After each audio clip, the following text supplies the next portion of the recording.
l'omerta du silence en temps de paix comme en temps de guerre. Oui, il faut que ça cesse. C'est ce que veut l'agenda 2063 de l'Union africaine. En plus de l'agenda 2063 de l'Union africaine, il y a également la résolution 1325 du Conseil de sécurité des Nations unies sur le sort des femmes dans les conflits armés. Une batterie de mesures, de textes et de lois qui, à eux seuls, ne suffisent pas toujours. Pour le président sénégalais Macky Sall, par ailleurs président en exercice de l'Union africaine, il faut un changement dans l'attitude des femmes elles-mêmes dans un premier temps et dans un second, chez les hommes, maillon essentiel dans l'élimination des violences faites aux femmes et aux filles en Afrique. Finalement, ce qui comptera par-dessus tout, c'est l'évolution des esprits. Évolution d'abord des esprits des femmes et des filles envers elles-mêmes et évolution des esprits des hommes envers les femmes et les filles pour conforter l'égalité en droit et la complémentarité sociale homme-femme. Je suis un he for she. Sous l'égide de l'Union africaine, Kinshasa, la capitale de la République démocratique du Congo, a accueilli la première conférence des hommes sur la masculinité positive. C'était le 25 novembre 2021. La déclaration de Kinshasa et l'appel à l'action des chefs d'État de l'Union africaine sur la masculinité positive dans le leadership pour l'élimination des violences faites aux femmes et aux filles en Afrique, qui en a découlé, a fait une recommandation sur 10 points. Parmi ceux-ci, la condamnation de toutes les formes de discrimination et de violences faites aux femmes et l'engagement à veiller à ce que les politiques et les mesures nécessaires soient mises en place par les États membres pour s'attaquer fermement à toute forme d'impunité. Faisons de la masculinité positive un nouvel élan, un nouvel état d'esprit dans une société plus juste et plus accueillante pour les filles et les femmes. On voit bien que ce n'est pas seulement le combat des États, mais c'est les mentalités qu'il faut changer. Dans le renforcement des efforts visant à engager les hommes et les garçons en faveur de l'égalité entre les hommes et les femmes, la deuxième conférence des hommes sur la masculinité positive a réuni des chefs d'État, des chefs d'entreprise, des chefs traditionnels et religieux, des organisations de la société civile, des militants et des célébrités pour établir un bilan des progrès accomplis dans la mise en œuvre de la déclaration de Kinshasa et d'autres initiatives. Un sommet de cette ampleur est important pour renforcer les pratiques responsables dans le cadre du travail avec les hommes et les garçons comme alliés pour l'égalité entre les hommes et les femmes et l'autonomisation des femmes. La deuxième retraite conjointe du Conseil de paix et de sécurité de l'Union africaine et du mécanisme africain d'évaluation par les pairs a pris fin le 15 novembre dernier en Afrique du Sud. Les travaux ont abouti à une stratégie de mutualisation des ressources pour prévenir les conflits sur le continent. Les détails avec Marie-Raphaël Antolo. Les travaux de la deuxième retraite conjointe du Conseil de paix et de sécurité de l'Union africaine et du mécanisme africain d'évaluation par les pairs se sont achevés le 15 novembre 2022 à Durban, en Afrique du Sud. Les 2 jours de travaux ont abouti à une stratégie de mutualisation de ressources pour le déploiement conjoint des équipes de prévention ou de médiation pour endiguer les conflits sur le continent. Je voudrais souligner les objectifs de cette retraite qui est axée sur le renforcement du lien entre la gouvernance et la paix et la sécurité pour relever les défis continentaux et approfondir la compréhension des causes profondes des changements anticonstitutionnels de gouvernement en Afrique. Rappelons que la retraite conjointe inaugurale du MAEP et du Conseil de paix et de sécurité de l'Union africaine avait été organisée du 19 au 21 décembre 2021 à Durban, en Afrique du Sud. En mars 2022, le Conseil de paix et de sécurité a institutionnalisé la tenue annuelle d'une retraite conjointe entre les 2 parties pour promouvoir la justice, l'état de droit, la participation populaire, la démocratie et la bonne gouvernance. Dans le système de l'Union africaine, nous continuons de démontrer l'intégration et l'orientation principale de la gouvernance politique dans les efforts de paix et de sécurité. Ce n'est que grâce au constitutionnalisme, au respect de l'état de droit, à la justice sociale et à la démocratie que nous parviendrons à une plus grande résilience pour promouvoir la paix et la sécurité. C'est pour cette raison que nous sommes très reconnaissants que le Conseil de paix et de sécurité de l'Union africaine et le mécanisme africain d'évaluation par les pairs puissent continuer à travailler ensemble pour le meilleur de la stabilisation africaine en cette période très difficile. La retraite 2022 a été organisée sous le thème « Renforcer le lien entre la gouvernance et la paix et la sécurité sur le continent, consolider la coopération entre le Conseil de paix et de sécurité et le MAEP en matière d'alerte précoce pour la prévention des conflits en harmonie et en synergie avec l'architecture africaine de paix et de sécurité et l'architecture de gouvernance africaine dans l'optique de créer des systèmes d'alerte précoce visant à s'attaquer aux causes profondes des conflits armés et à prévenir leur récurrence sur le continent. Désormais, nous sommes en mesure d'amener les partenaires du Conseil de paix et de sécurité à dire que nous devons travailler ensemble parce que nous sommes confrontés à un défi fondamental.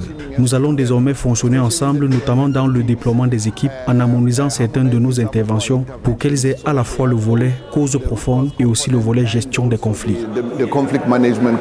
Cette retraite a souligné la nécessité de comprendre les causes profondes des conflits en Afrique pour mieux prévenir leur récurrence sur le continent. L'événement a aussi cherché à consolider la coopération entre le Conseil de paix et de sécurité de l'Union africaine et le MAEP en matière d'alerte précoce afin de renforcer le lien entre la gouvernance et la paix et la sécurité pour une stabilité durable. Au menu de l'Action en bref cette semaine, tout d'abord un tour à Bali où a eu lieu du 14 au 16 novembre 2022 le récent sommet du G20. Le président de l'Union africaine a porté la voix du continent pour solliciter l'adhésion de l'Afrique à ce forum international qui regroupe les plus grandes économies du monde. Et puis le lancement de l'Alliance pour des infrastructures vertes en Afrique, une initiative de l'Union africaine, le groupe de la Banque africaine de développement et Africa 50 en partenariat avec plusieurs partenaires mondiaux. L'actu en bref, c'est enfin l'enseignement et la formation technique et professionnelle EFTP. Les deux domaines étaient au centre d'une conférence à Tunis organisée par la Commission de l'Union africaine, l'Agence de développement de l'Union africaine, l'ODA-NEPAD, du 9 au 11 novembre. Au nom du multilatéralisme, le président en exercice de l'Union africaine, qui a pris part en tant qu'invité au sommet du G20 à Bali en Indonésie, sommet organisé du 14 au 16 novembre, a plaidé pour une place de membre permanent du forum du G20 en faveur de l'Afrique. Pour le président sénégalais, l'Afrique reste un partenaire incontournable sur la scène internationale. Elle est la 8e puissance économique par son PIB, possède plus de 60% des terres arabes avec une population estimée à près de 2,5 milliards d'ici 2050. Des atouts qui font du continent un potentiel membre permanent du forum du G20. Au terme des travaux de ce sommet, l'adhésion de l'Union africaine a été inscrite à l'ordre du jour du prochain sommet de ce forum international. Le G20 est un forum international réunissant les 20 économies les plus grandes et affichant la croissance la plus rapide, soit 19 pays plus l'Union européenne. Ses membres représentent environ 80% du PIB mondial, 60% de la population de la planète et 75% du commerce à l'échelle internationale. L'Afrique du Sud est jusqu'ici le seul membre permanent du G20 issu du continent africain. Le 9 novembre 2022, à marge de la COP27 en Égypte, l'Union africaine, le groupe de la Banque africaine de développement et Africa 50, en partenariat avec plusieurs partenaires mondiaux, ont lancé l'Alliance pour des infrastructures vertes en Afrique, une initiative qui vise à accroître et à accélérer le financement de projets d'infrastructures vertes en Afrique. L'Alliance permettra de lever d'importants capitaux pour accélérer la transition juste et équitable de l'Afrique vers zéro émission nette. Elle a deux objectifs stratégiques, générer une solide réserve de projets transformateurs bancables et catalyser un financement rapide et à grande échelle pour des infrastructures africaines. L'Alliance pour des infrastructures vertes en Afrique compte lever jusqu'à 500 millions de dollars pour fournir des capitaux de développement à des projets en phase de démarrage. Les secteurs prioritaires de l'Alliance sont l'énergie, les transports, l'eau et l'assainissement, les infrastructures à haut débit, les infrastructures urbaines et rurales. La Commission de l'Union africaine, l'Agence de développement de l'Union africaine, l'ODA-NEPAD, à travers l'initiative pour les compétences en Afrique et en partenariat avec le gouvernement tunisien, ont organisé la conférence sur l'enseignement et la formation technique et professionnelle, en abrégé EFTP, sous le thème « Conduire la transformation dans la pratique de l'enseignement et la formation technique et professionnelle » du 9 au 11 novembre 2022 à Tunis, en Tunisie.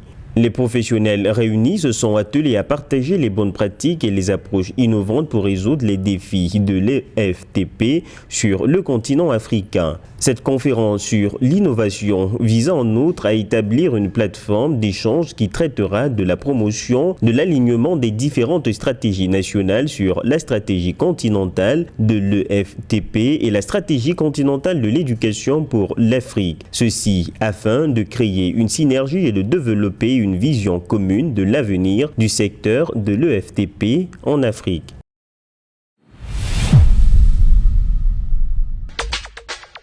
Le Conseil du sport de l'Union africaine organise le 29 novembre 2022 un webinaire sur le développement du sport en Afrique avec la participation d'universitaires, sportifs de haut niveau et gestionnaires de la politique sportive. L'échange vise à présenter au public les raisons pour lesquelles peu d'athlètes africains remportent des médailles dans les compétitions sportives mondiales alors que le continent regorge d'un potentiel énorme dans le domaine. Le webinaire permettra de mettre également en exergue le contexte et les priorités africaines en matière de développement du sport.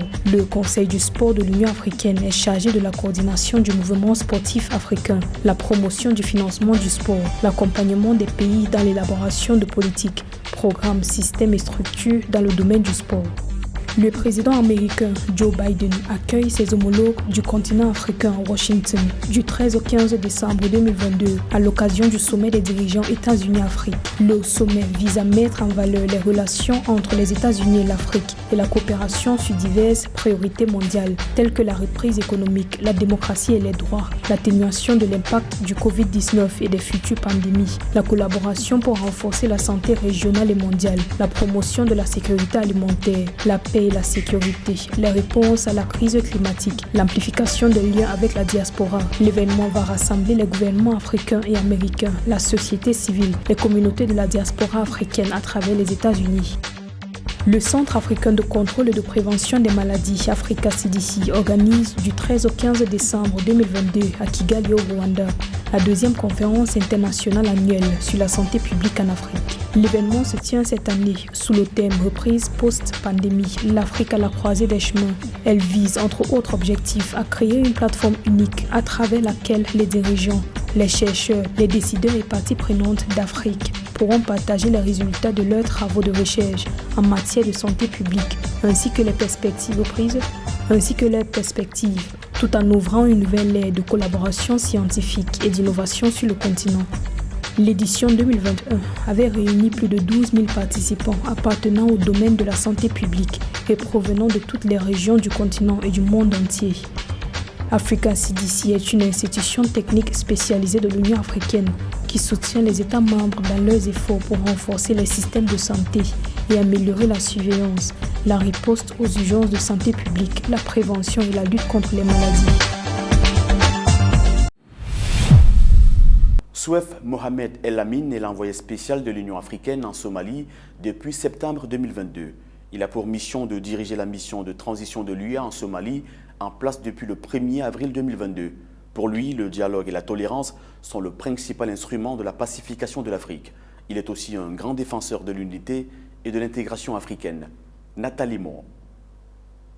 Diplomate aguerri, le Comorien Souef Mohamed El Amin est depuis septembre 2022 l'envoyé spécial de l'Union africaine en Somalie. Dans le pays est-africain, en proie à une crise sécuritaire liée notamment aux violences perpétrées par le groupe islamiste Al-Shabaab, il a pour attribution de conduire la mission de transition de l'Union africaine en Somalie en place depuis le 1er avril 2022. Je pense qu'avec cette volonté politique, nous apporterons certainement des résultats plus tangibles dans la mise en œuvre du mandat de l'ATMIS. Souef Mohamed El Amin est un habitué des terrains de conflit. Avant d'être nommé par le président de la Commission de l'Union africaine, Moussa Faki Mahamat, il a occupé le poste de chef du bureau de la mission multidimensionnelle intégrée des Nations Unies pour la stabilisation au Mali. Pour lui, le dialogue et la tolérance sont les principaux instruments pour la pacification de l'Afrique. Et après-demain, nous serons toujours obligés de cohabiter, donc être tolérants. D'où la nécessité de tenir toujours un discours apaisant. Féru de partenariat gagnant-gagnant, Souef Mohamed El Amin n'a aucune difficulté à se fondre dans l'idéologie panafricaine de l'Union africaine, celle de la résolution des problèmes de l'Afrique par l'Afrique et au profit de l'Afrique. Il est par ailleurs un grand défenseur de l'unité et de l'intégration africaine. Nous étions là des témoins quand on a signé à 9h ce document qui instituait l'Union africaine. Et au-delà de l'Union africaine, en tant qu'organisation politique, c'est quoi? Kadhafi avait initié ce projet et il avait une vision. Donc avoir une seule banque africaine, avoir un seul passeport africain et puis au final avoir un seul pays africain. Bon, c'était son rêve. Souef Mohamed El Amin est par-dessus tout un homme de culture. Amoureux des lettres, il est l'auteur de 5 ouvrages, notamment l'OUA, Réalisation et défaite, paru en 1991. Ancien ministre des Affaires étrangères des Comores de 1999 à 2001, puis de 2002 à 2005, il a été le rédacteur en chef de la revue présidentielle La Lettre de Beit Salam pendant ses années d'exercice au sein de l'exécutif comorien.